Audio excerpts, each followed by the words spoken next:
Welcome back, ladies and gentlemen, to the Mad Hatter Show. This is the Wacky Wednesday broadcast. Of course, it's on Thursday as I'm recording this, November the 14th, 2024. Today, we are going to be talking about some things that are a little bit on the wacky side, a little bit on the weird side, something that might get you a little bit hot on the collar whenever you hear about it. First and foremost, we got a story out of Georgia. Georgia, folks. Georgia, Georgia. It's always on my mind. Mom was jailed. You think, well, why was mom jailed? Was she beating her kids? Was she a bad mother? Was she drunk or using drugs? Maybe she's shoplifting. Nope. Sorry, none of that. Mom went to the doctor. Actually, she took her oldest son to the doctor. When was this? About 2 weeks ago. October the 30th. Day before Halloween. The day when millions of trick-or-treaters, kids, will take to the streets in droves. In droves, all over the country, going everywhere, begging for candy.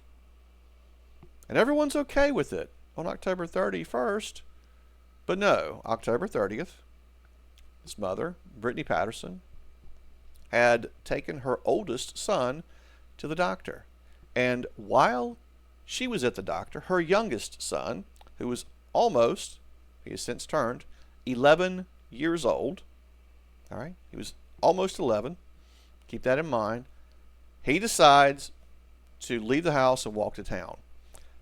No, his mom didn't tell him he could walk to town. He decided it on his own, just to walk to town.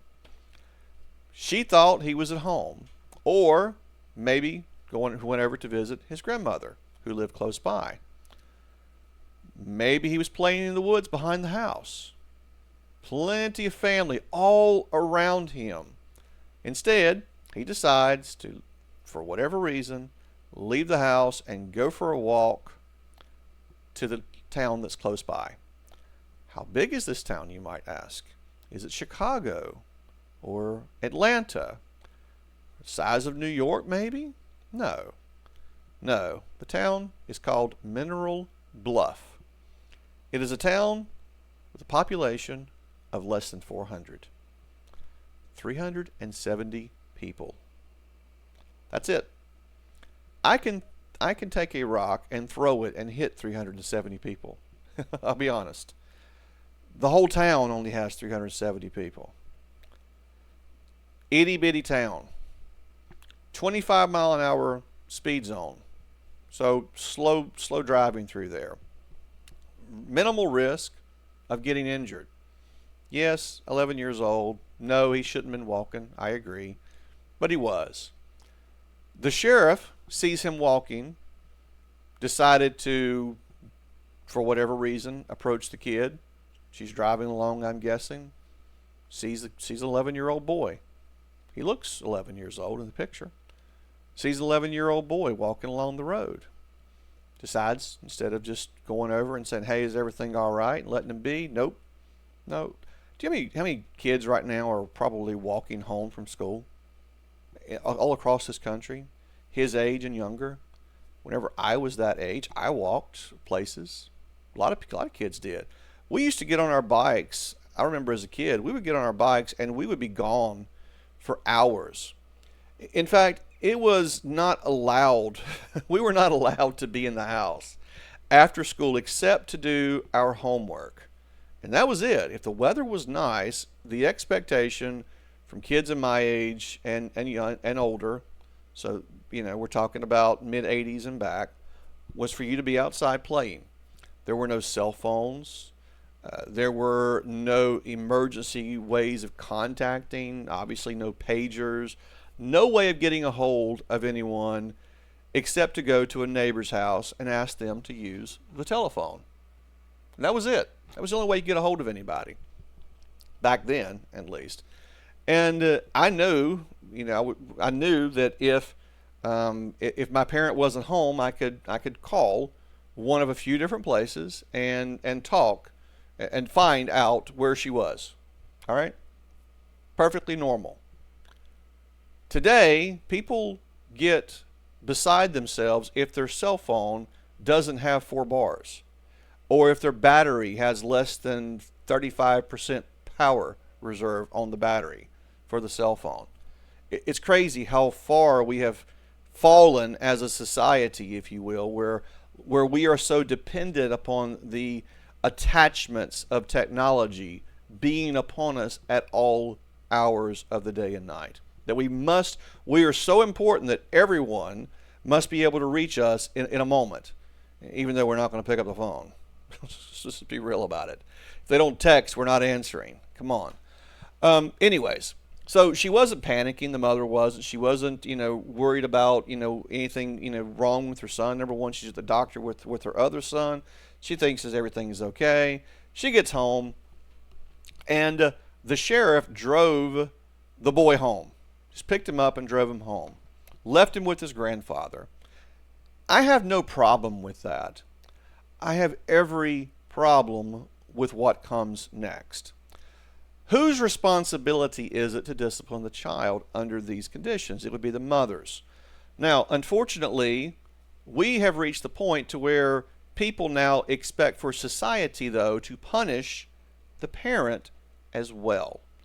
And later that evening, 6:30 at night, the police returned to this home, handcuffed the mother in front of 3 of her 4 children. Handcuffed her, took her to the police station to be fingerprinted and photographed, dressed in an orange jumpsuit. Now, can you tell me what good any of that does? Does that help in this situation? Absolutely not. Was it necessary? Was she a drug addict? No. They wouldn't have even done this if she had been. Was she abusive to her child? No, she wasn't. You cannot even argue negligence because, again, kids all across this country for decades, actually no, longer than that, going all the way back to before this country was even formed, kids his age and younger have been left alone with no incident. Now, there have been incidents over the years, sure. There was no incident here. No problem. 11 years old. I was being left alone at 11. Lots of kids my age and younger were being left alone at 11 years of age. Granted, Gen X, we were called latchkey kids for a reason. A lot of us raised ourselves. Said we were 30 whenever we were 11, and we'll be 30 when we're 60. It's just the reality.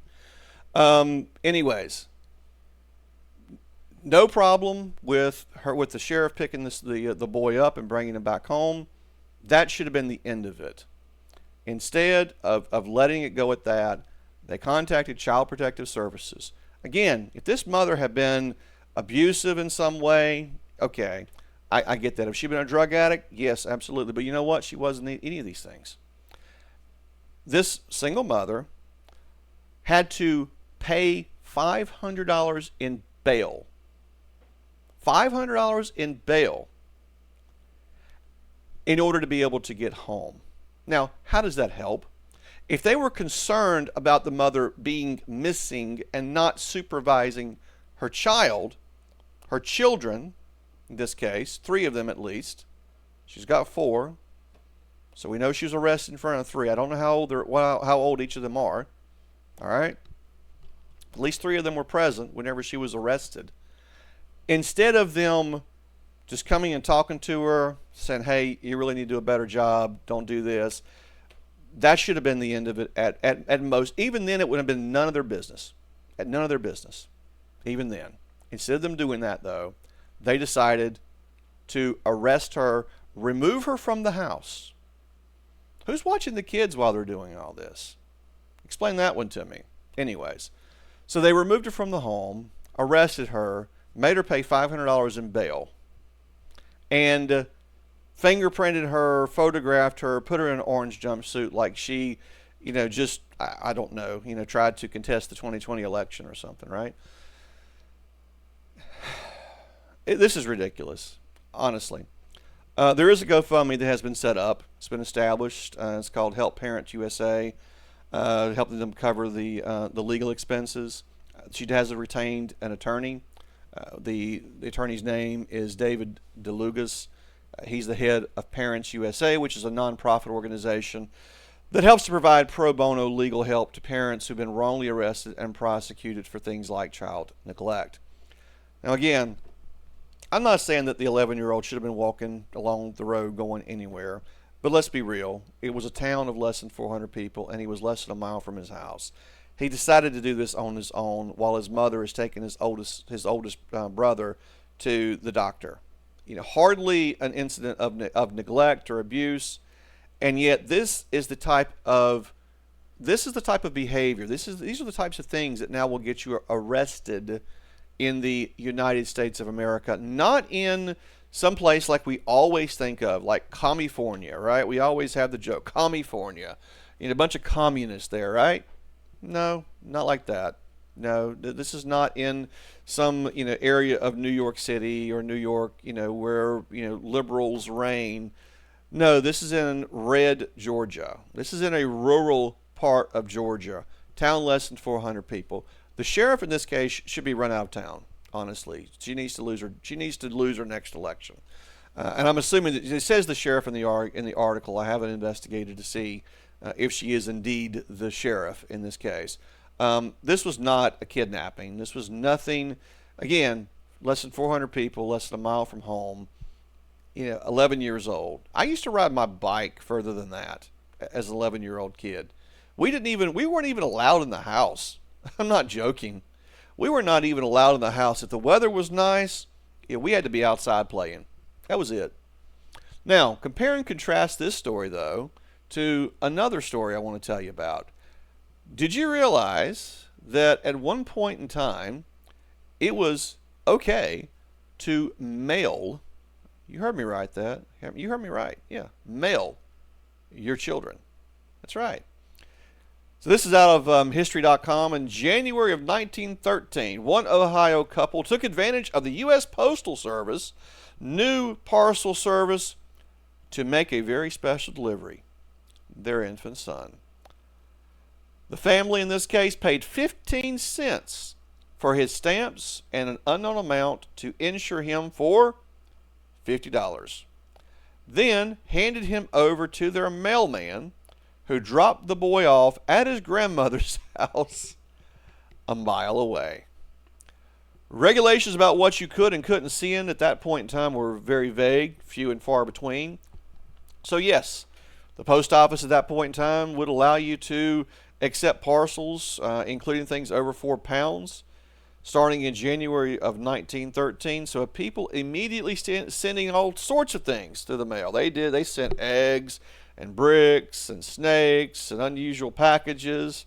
Yeah, you had me at snakes on that one, sorry. So people were allowed to basically mail their children. Now, over the years, of course, that created a lot of issues and things.